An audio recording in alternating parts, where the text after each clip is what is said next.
As long as the Quran says that there is a knower over every knower, the verse wants to give a singularity, a freedom area to the person who can produce ideas that take that tradition into consideration, but without being dependent on that tradition. A large part of the statements made in the Quran are verses that guarantee life. In other words, they are not said just for the sake of it. Possible risk analysis. There is a difference between crisis management and risk management. In other words, when you take control of the issue before a crisis occurs, this is risk management. It is an expression aimed at preventing the society from condemning and excluding individuals, singular individuals, who are not like itself.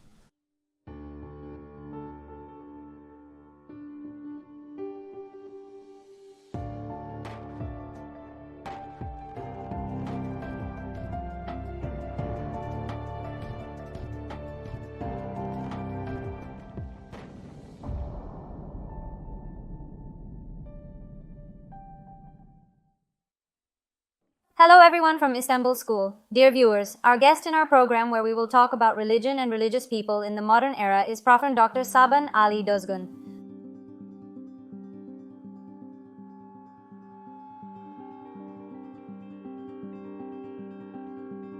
Welcome, teacher. We found you nice. How are you? Thanks. You? Thanks a lot. May God bless you. Professor, we talked about the ancient structure of man and the existence of God. How should we look at all these problems in the modern era? All these discussions are in philosophical and theological discussions. What is their place in the modern era?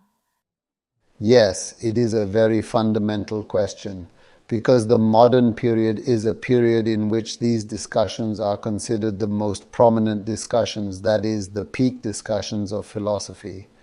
In a sense, the modern period was a break from both the medieval period in terms of time and the problems discussed in the medieval period, a claim to shift the focus of the issues from God and metaphysics to the physical, the human, from revelation to human reason. In other words, what Francis Bacon famously called novum organum, the new logic, is not just a new logic as we know it. It contained the claim to learn the truth not from revelation, not from the book, but from nature itself, from external reality. And as I said, there was a very fundamental claim of rupture. Of course, this shift of the focal point from revelation to reason may make sense for the West, but we need to be careful about this. When we open these discussions, it is as if we are dealing with philosophy as a whole, as if there has been such a shift with the modern period, and that we are basing our dating and chronological flow on this flow in philosophy in the ages in the West. However, the shift from revelation to reason is true in the West as a manifestation of the philosophy of enlightenment. But when it comes to Islamic philosophy or Islamic theology, or let's say Muslim thought, there is no such shift. There is no idea of absolute separation that requires such a shift. Therefore, the naming we call the modern period is a very correct naming within the history of the West. Such a naming is not correct in the philosophical sense from the perspective of the Muslim world, but we are discussing it in this sense.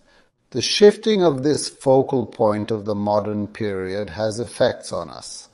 Those effects have philosophical effects, they have predominantly cultural effects, they have cultural effects.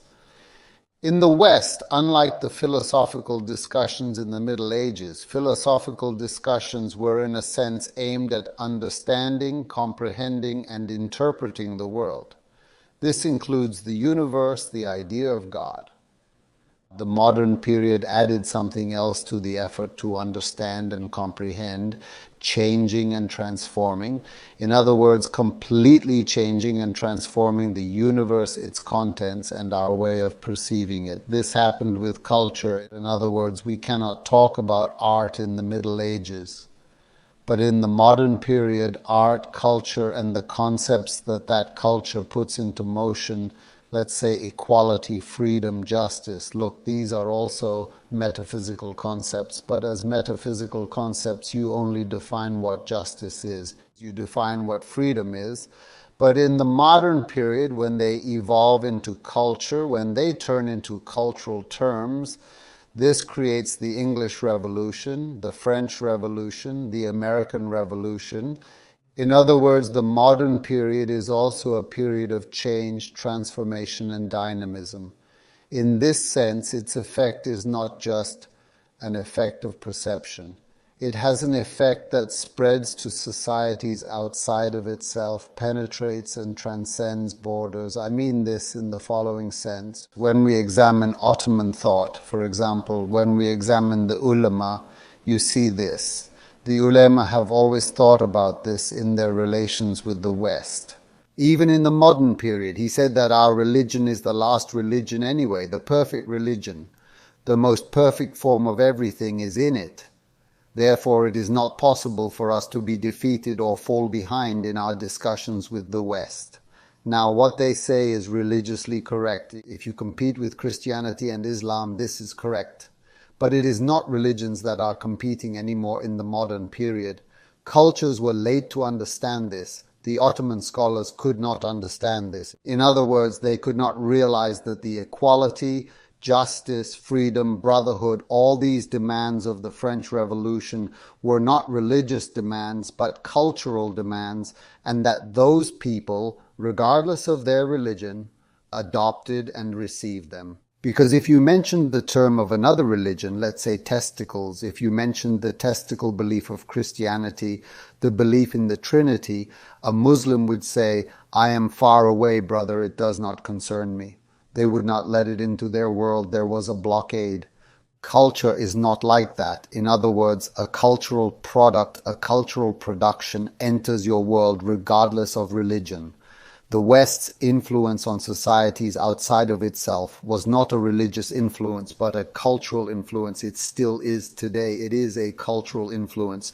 So when we talk about the West, Christianity of the West is not an effective power today. Its culture is an effective power because it is a culture that knows no boundaries, no religion, no faith.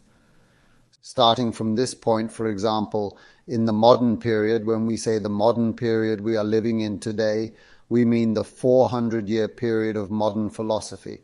When we say the contemporary period, we mean the moment, the time we are living in right now. What we call the contemporary period right now is a child of the modern period, a product of it. That is why we breathe in and out. We have to accept it. In other words, the philosophy of enlightenment, the Renaissance, modernization, secularity, all these have brought us to this point. And at the point we have reached today in Turkey or in the Islamic world or in the West, the way to penetrate people is to go beyond religious sermons and to serve people by incorporating religion and its terminology, terms, words, concepts into the culture. This is the point we have reached today. There is a name for this. Its name is cultural theology. Cultural theology. That is exactly what it says. In other words, the public sphere, the outside world, and what he means by public sphere is the political sphere. Should there be religion and religious people in the political arena, in the public sphere? Of course there should be. Why not? It will be. How will it be? It will be with its moral claims. Who in the world would say no to a morally good person? No one would. When a person or a claim enters a society with a culture logo instead of a religion logo, their sphere of influence expands. For this reason, it is desired that the public sphere, the area we call the public sphere, be created and exist in the public sphere with an activity that promises good and better for everyone in terms that have been given a moral content. This is called cultural theology because culture is an area where everyone breathes. When this is the case, religions have very big claims, as you know. In other words, religions want to establish a civilization. They establish that civilization with their culture. That is why Ali Izetbegovic says culture is more important than civilization. Because when you add up different cultures, good cultures, civilization is their product. In other words, civilization is a very big picture. Small pieces of that picture are different cultures. We need to create those cultures first. Here in such a modern period, we need to open up for discussion the collapse of a claim that we have experienced in the last 400 years. That is this. In the Western world, the European-centeredness that we call ethnocentrism or Eurocentrism was dominant. If there is civilization, it is Western civilization. If there is a mission, it is the mission of that Western man that will be told and communicated to all people, and Christianity as a religion is included in it. This white man's mission power was constantly propagated. At the point we have reached now, a very important Peter Berger passed away. The name of the book that an American sociologist of religion said, or rather wrote before he died, it is the book of modernities with many altars. In other words, modernity is now different claims. A Muslim civilization can also have a claim of modernity. He may have his own structural arguments to base this on. The only modernity is Western modernity. We impose this on all people like this. He says people should give up on the idea. The person who says this is a Western sociologist. Now, I find this very important. First of all, it is important in the following sense. In traditional societies, for example, Muslims are a traditional society, and in traditional societies, tradition has a founding power. It has a founding power because there is a great accumulation there. If this accumulation has a power that determines the new that comes before us, now tradition, which normally has a power that constructs and revives in its own period, can be destructive for today when it tries to establish today. In other words, we see it as a constructive power in the past. There is an accumulation and tradition.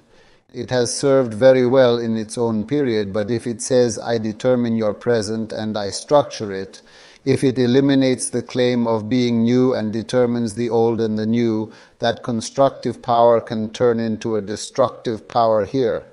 For him, the person of the moment living in the moment is put under a great responsibility and acts with the awareness that the person of the moment living in the moment must produce the answers to the encountered problems himself, which we call the institution of ijtihad.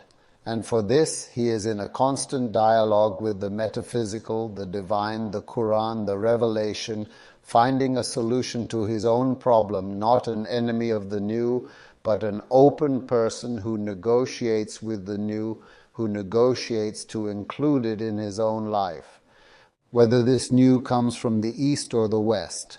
The magnificent word of the Prophet has, the wisdom is the lost property of the believer. He is the most worthy of taking it wherever he finds it. He uses the expression truth. Therefore, what you call wisdom, no matter where it comes from, Allah is the Lord of the Easts and the Wests. As the verse says, Easts and Wests. What we call the modern era, the modern world, the contemporary world, everything that is new to us is not hostile to us. In other words, such a phobia, such a protectionism harms us. That is why we are against everything new. If you look at it this way, our reflexes, in other words, the reflexes of the Muslim society, start by first counting the harms of something new. Okay, we understand there is a principle in our tradition. In other words, preventing the harms of something, preventing the harms of the defiant comes before the benefits that it will provide. We need to look at the harms first, but there is a backstory to this principle. There is no absolute will. There is no absolute benefit either. In other words, something is neither completely pure and good in every way or completely bad. There is no such thing. Therefore, by accounting, in other words, when a religious person encounters a problem or something new in the contemporary world, today we call it transhumanism, we call it post-human, what we call post-metaphysical, post-secular, post. What we call post includes the criticism of the word that comes after it. Post-modernity is the accounting of modernity, 400 years of modernity and its criticism. Post-secularity, it includes the criticism of the 400-year secularism claim. Post-metaphysics, the metaphysical world, we said metaphysics, but those metaphysical sentences we made do not come down to this world. There is no moral world that is established for people here. So what is the post-metaphysical claim then? Let all the words of metaphysics come down and touch the world of people and their lives. Therefore, each of these expressions that we call post is accounting, calculating, criticizing. We call this critical consciousness. What can we do to transform what exists into something better? Now, we will also account for the bad and good things that will come before us, everything that is presented as new, and then we will put the picture that way.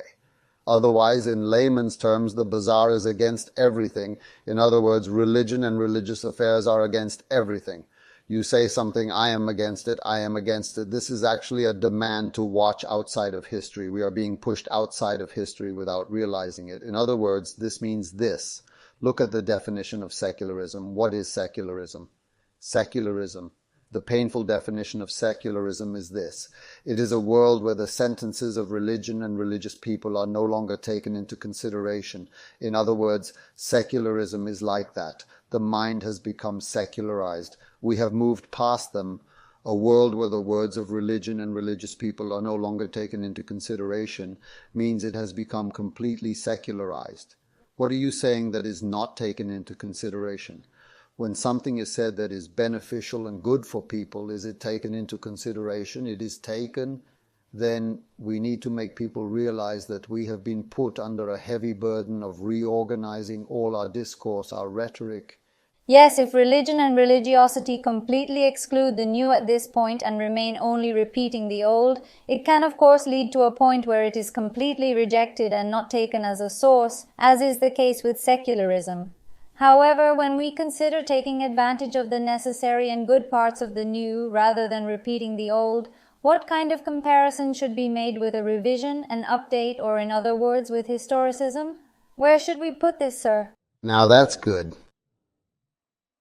In our tradition, religious thought such as reform, renewal, revival, construction, there are human movements, there are initiative uses. So remember Ghazali, Ihya'u Ulumuddin, he says Ihya. There are others who prefer the word reform. Let's come to this side. Look at Muhammad Iqbal. He says construction, reconstruction, reconstruction. He prefers the word construction. Maybe some people may prefer the word reform, but I prefer the words of our own culture. I mean, I say tektit.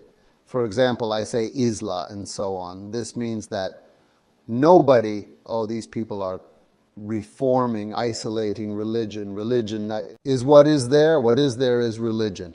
My statements about it are religious thought, religious contemplation.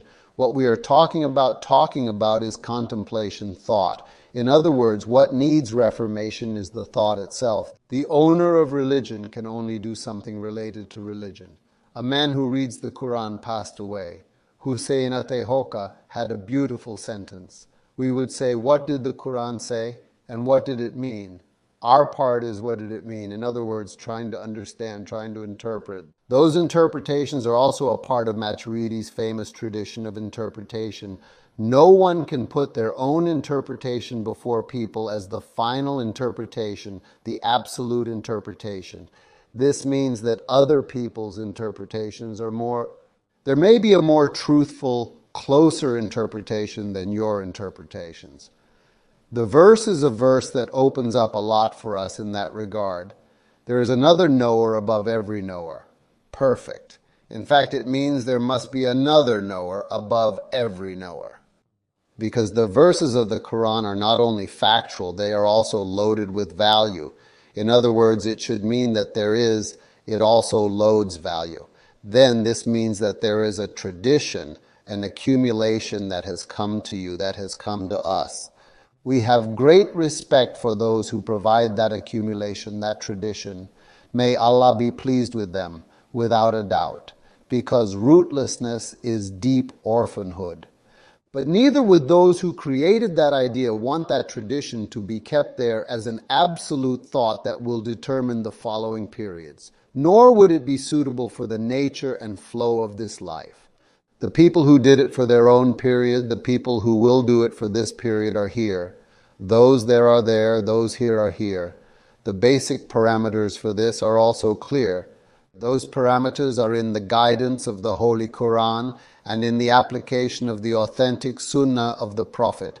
I personally prioritize the application of the Sunnah of the Prophet before his hadiths. That is his words, that it should be kept that way, because uswetun hasanetun is underlined in the Prophet.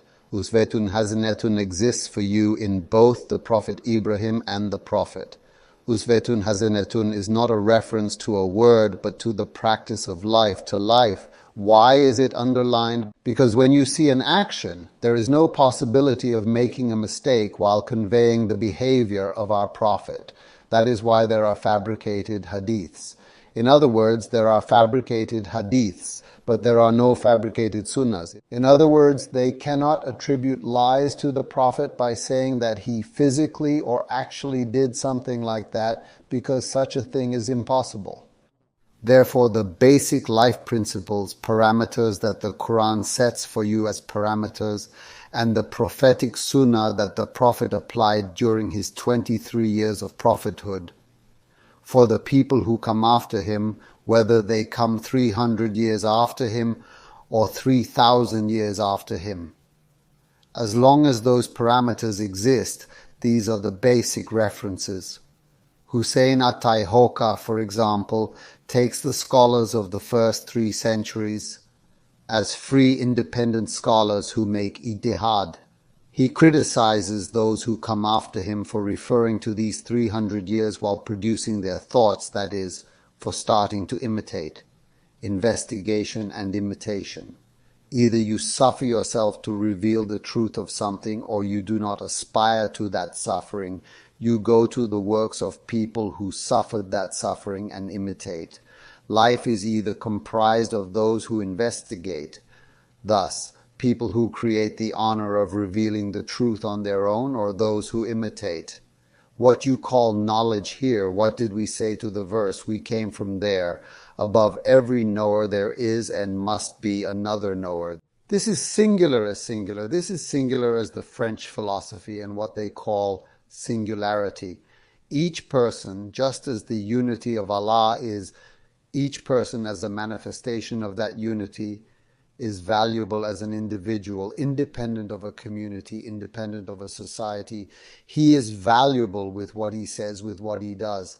In other words, I should be able to think separately from the group I call him, and when I think no harm should come to that right, my right to life. Otherwise, a society that sacrifices me as an honorable individual, that throws me out of itself, means that it has established hegemony there. It means that it is dominating me. Now, when you look at it this way, if each individual is very valuable, very free, very sovereign, very dynamic, look at the society that consists of such individuals. Such a society is a creative society. It is a society that confronts and discusses its own problems with all its courage. Otherwise, they are indistinct, shapeless, amorphous, identityless individuals. That is, they only define themselves as a part of a community, a society, not as themselves. However, as I say, the foundation of the Quran, just as Tawheed emphasizes the unity of Allah, it also underlines the right of man to exist independently as one. Therefore, as long as it says that there is a knower above everyone who knows that right, the Quran provides man with a way of producing ideas that takes that tradition into consideration, but is not dependent on that tradition. The majority of the statements in the Quran are life guarantor verses. In other words, it is not said just for the sake of it. It is making a possible risk analysis. There is a difference between crisis management and risk management. In other words, when you take control of the issue before a crisis occurs, this is risk management. The verses of the Quran, for example, the verse, "There is someone else who knows above everyone who knows," is a risk management verse. It is an expression aimed at preventing the society's move to condemn and exclude individuals, singular individuals who are not like it. This is a statement aimed at preventing a person who expresses an opinion other than yours from the right to catch the truth. Do not condemn or push him away. Now this is what it means. Risk management.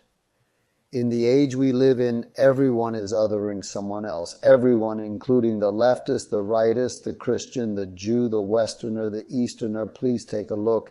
Everyone is othering everyone else and creating themselves through the other. because survive. This is a political stance. Look, this is a political stance. In other words, the way to create yourself is the other, the enemy. If there is an enemy, you exist. If there is an enemy, you can grow yourself. This is a political attitude, not a religious attitude. The desire of the political attitude to divide and divide clashes with the desire of the religious one to integrate and unite. We will make a choice here. This is the situation the world is in. In other words, we say this contemporary situation, we say the modern situation, but unfortunately we have been witnesses of this conflict for thousands of years, a fight for thousands of years. Okay, you organized the world politically like this, you positioned yourself, but if there is a hostile organization and positioning of religious terms, religious words, if there is a hostile organization and positioning of religious terms, religious words, unfortunately, our discourse of religion, touching people in a good way, promising them a meaningful world, promising them a just world, is undermined. That is why I am not saying that this is the reason for the existence of the state and politics. It is the same in Machiavelli. If you look at the just ruler of Sir Ibn Zafar, it is the same. There is no difference. People who talk about politics say that the teeth of the political one are very sharp. And this is how Kankak Rus is criticized. In other words, when you go a little closer to compassion, he says, no, the political one, the one who holds the politics, will have sharp teeth. This may be the reality of life. In other words, it may be de facto like this. Real life can bring this, but I say that we need to show them a bigger picture that will bring order to this, which is divine. Not just the individual person here or there, but a picture about humanity. Otherwise, the modern world is currently suffocating in every sense, in terms of climate as well, even in terms of meeting minimum needs. Look, we criticize capitalism, but we are the ones who created capitalism. Because we consume all its products, it creates itself by making you love it. I say that while all this real life continues, there is a need to show people the faults, deficiencies here, to point out the fault points, the blockage points. There is also a parameter of revelation. There is a being who sees and knows the big picture and sets a parameter and points out the blockage points and says, open them, open them. In that sense, as people have been increasingly losing meaning in the modern age, a metaphysical principle, our children, look, there is a really bad picture in high schools in the sense of atheism, alienation from religion, loss of culture. In the past, we used to say that religion and religious affiliation are weakening. Moreover, cultural affiliation is also weakening. Look, Korean culture can be at a level above Turkish culture. This is a grave thing. Therefore, looking at the blockage points there in this sense and whether a person is religious or not. In other words, there should be a consciousness and sensitivity in opening the blockage point. This has nothing to do with religion and religiousness. It has to do with life and how can we evolve life to a better point. The answer to the question whether it comes from revelation or secular culture. We think we should listen to all of them. As a religious person, I say yes to the cure that comes from the secular. I want a secular person to say yes to the cure that comes from religion. In other words, Jürgen Habermas himself is a leftist. He represents the left tradition. But in the public sphere, he claims that the cure for our troubles can come from the religious or the secular. As long as it comes, it is not the same idea. We have become so crisis-ridden here, we have passed the risk. Unfortunately, we have come to the point of crisis management, and I think it is a must to show openness to all areas there. Haja, what we call this cultural imposition is actually not a very secret thing. It's something that has been said for years. Let's not become Americanized, let's not wear jeans. These are similar things to this cultural pressure imposed by Europe. They have been said all the time, but at some point we become part of what we criticize. As in capitalism, we continue to do this.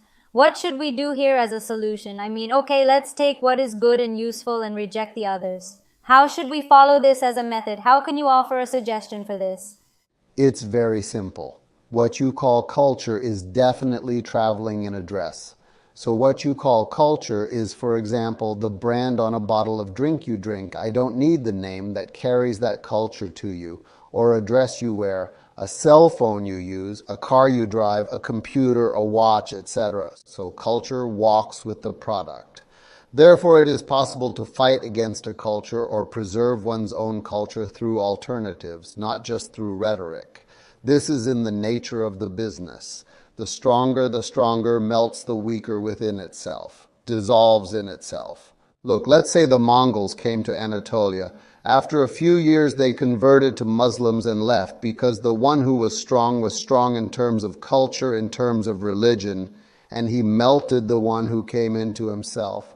So it's not just physical power we're talking about. The Muslim world, let's say the Muslim world has a supposed culture. Look, Iran has a culture, and that culture is their protective mechanism.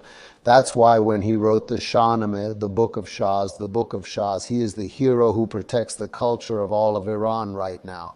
Or when you take Kutatku Bilgi in our world, you will see that you have a culture that protects and establishes your culture, i.e., let's say that in the French palace, men were drawing rosaries. There were rosaries of 99. Now it has gone from Ottoman to France. Culture does not only preserve the past, it also inspires new formations and shapes the present.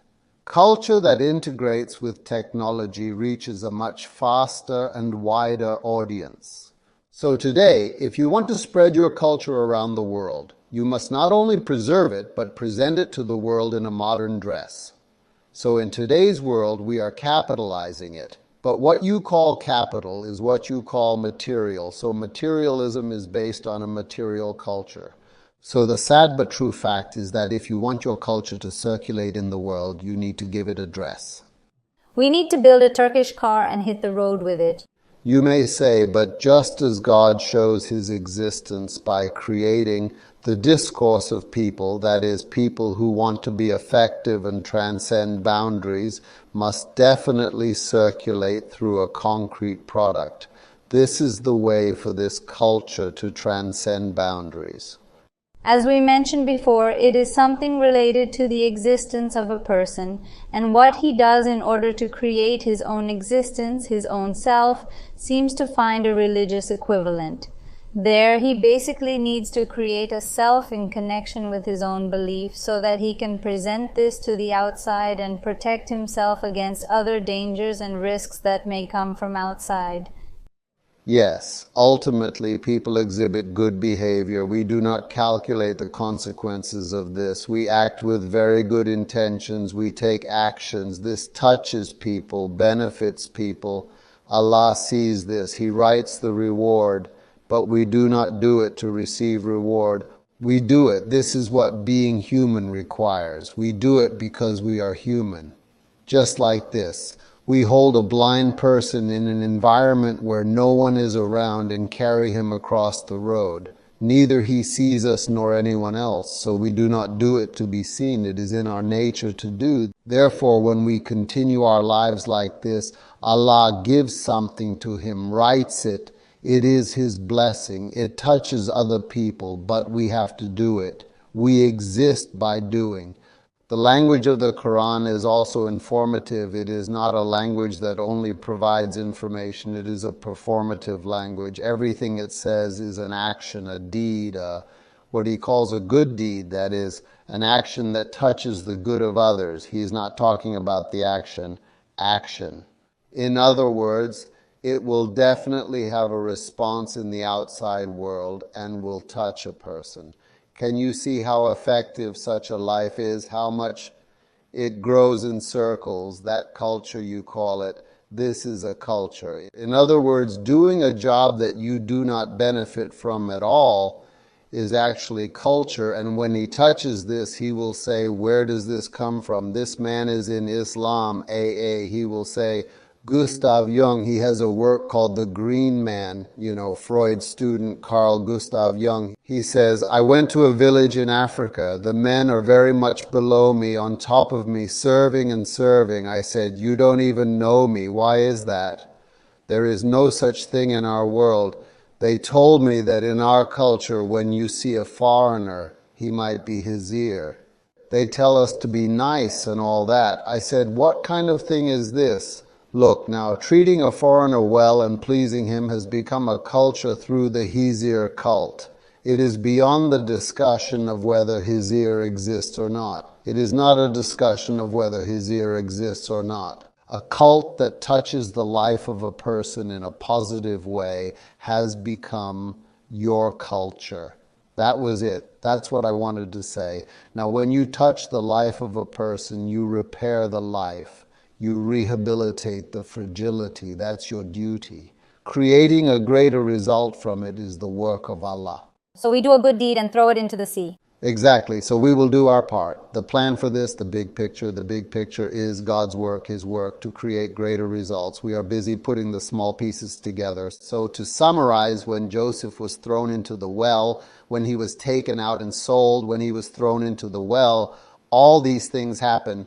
But in the end, neither Joseph knows what will happen in the big picture, nor Jacob knows, nor his brothers know. But everyone is doing something. We are doing something. We are doing what we can. Nobody knows what the big picture is, how it is going to end up in a big picture, how Joseph is going to be made minister to his treasures in Egypt, to his father, etc.